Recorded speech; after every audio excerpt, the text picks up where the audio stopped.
jedhama waaqayyo lafa kanatti maal ishee godhe tola tolaan dhugaa ba'e. Tole maqaan koo barsiistuu Dammatii Waa'een jedhama. Kan inni itti dhaladhee guddadhee godina Wallagga Lixaati. Amma kan inni irraa dhufe immoo Arjoo Awuraajaa yookiin Jimmaa Arjoodha. Garuma waaqayyo naaf godhe hedduudha. Isa keessaa garuu yeroo keenya eeggachuuf jecha waa xiqqoon dubbadha. Innis ani bara 2013 eebbifame. Bara 2013 eebbifame. Bara 2013 sana hojii barbaadaan ture hin arganne. Ammas bara 2013 sanatu man taa'u bara 2014 dhufe bara 2014 sanas hojii barbaadaman ture bakka naqee galmaa'een hin jiru. Sabooda ijoollee bilbilii gaafan gaafadhu nuti arganneerraa akkamittiin arganneedhu. Ijoolleen doormii wajjiniin turellee kilaasii tokkotti baranne jiru waan ta'eef qabxii isaanii nan beeka. Qabxii isaanii anaa gadiidha isaan argatani. Achi booda aanoo qabxiin koo isaanii caalaa qabxiin na kuffisee jiru akkamittiin akkas ta'a jedheen gaaffii natti ta'an ture. Achumaan bara 2014 sanas utuma jedhu waggicha nan fixee 2015 tan darbe 2015 sin arganne callisuma bo'aa deema. Bakka amma maatii koo bira jiraachuu jibbutti faan ga'ee barsiisanii sadarkaa kanarraan nagaan waan ta'eef maal jedheen bira ta'a jedhee yaada. Isaan garuu natti hin baasan malee inuma nattaaru jedheen garaa kootti yaada. Baay'ee sammuu koo of ceephaan ture. Jechuun ergan baradhee galeetu waan qabu waan hundumaa maatii koo kan eeggadha.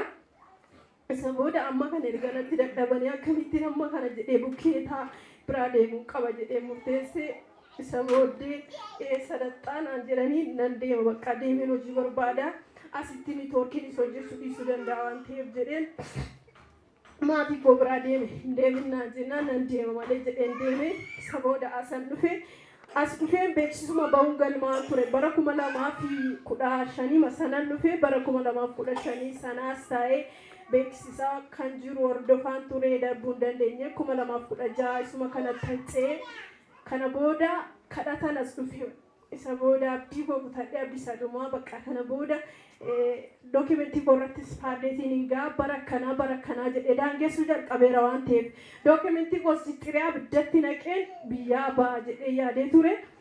Isa booda abdii kutadhee guyyaa sadhumaatiif addanan dhufe.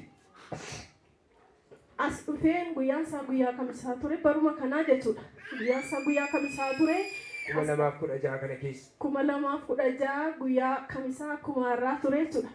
Isa booda addana dhufee kadhadha. Mata dureen koo gaafadhumaa hojii madhabdummaadha bakka hojii madhabdummaa kanaan hin taa'an keessuma adda baasanii kunoo sisteeriin koo hin jirtiin hin baranne isheen sirmaayyuu ari'amtee turte mana barumsaayyuu turre yuunivarsiitiin ari'atee ture utuu eebbifamteetti ta'eeti silaa yoona hojii argatteetti. Narganne hin baranne warra isaanii ofumaa birrii isaanii gubaa turte hojiiyyuu hin argatti turte otoo baratteetti ta'e ari'atee naaniyyuu warshaa finfinnee turte faadhanii ittiin na arrabsu. Isa booddee sammuun nama raachuu ka'ennaan biyyaa deeme. Waan hin guyyaa tokko hin irraanfanne keessaa abbaan koo akkama namni odeessu kanas yaari'a yoo ta'e natti manus hin barsiisaa kan biraan si barsiisaati nannoostiin natti himii yoo dhuguma yuunivarsiitiin si ari'ate ta'ee naan jedhe.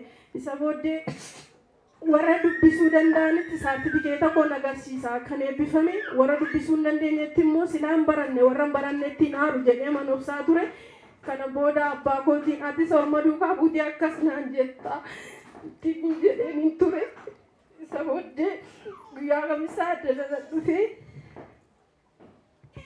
guyyaa kamisaa gaafa addana dhufeedhu raajiin kadhachaa turanii. Isa booddee namni amantu yoo jiraatti as keessa yeroo kuni waldaama keessan ta'anii asiin dhufee jechuudha waldaama keessan gara kana ta'an ture. Isa booddee namni amantanii har'a sagalee misiraachoo dhageessu asuma agaltanii sagalee misiraachoo dhageessu naan jedhaniitu hundumaaf kadhatan. Isa dura immoo godina Shawwaa Lixaatti galmaa'een jira.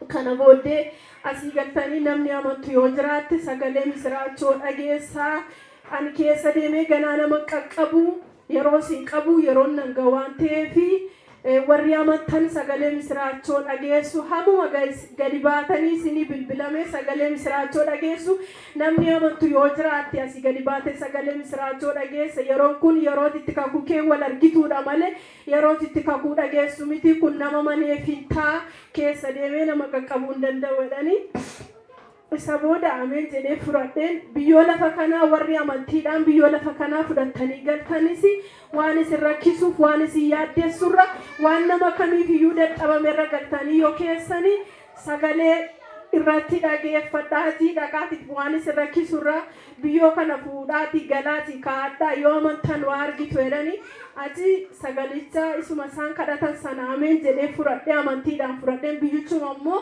gara balbalaa jalaa gadi jedhee fudhadheen galee dookumentii warra buufadheen jaartiin tokko mucaa ishee dhukkubaayyuu irraa cabsiinaa kennii jette mana qorichaatti geessiteennaan mana qorichaatti dhukkuban qabdoodhaan mucaan immoo nu kuffatti achi dhukkuban qabduutti jennaan galte fudhattee galte garuu mucaan ijjiisti isa booddee biyyooma isa fudhadhee galirraa cabsiinaa kenneetteenaan cabsee laadhee fi mucaa ishee illee nyaachistee mucaan ishee balaqqamtee yerichuma fayyitee fi Mereka keessa walitti buusan waliin kana dhageessa.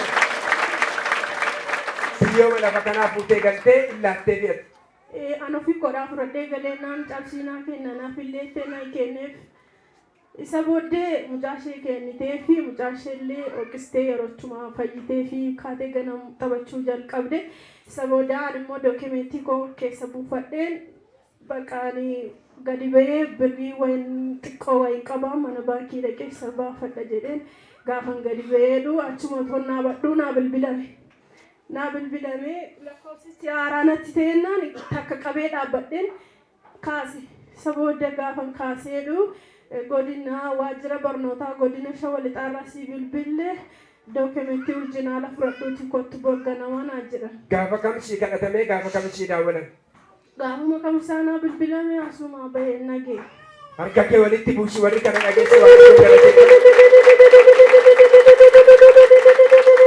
Waan waggaa sadii guutuu cufamee taa'e addanaa sagaleen sii baanaan ati immoo asiitii baatee masii daawwatan.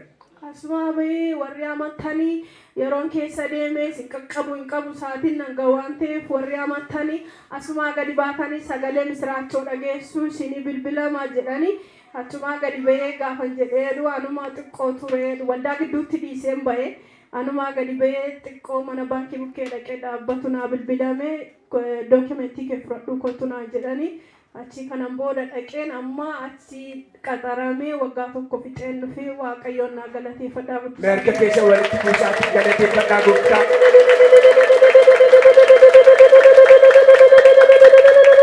Dabalaa harka keessa walitti buusaa ammayyuu galateeffadhaa. Harka isaa olaa kaasu kana isa barbaaddee dhabde harka kee galcheera. Saba kanaaf illee dhaamsa dhaamtu innaa qabaatte.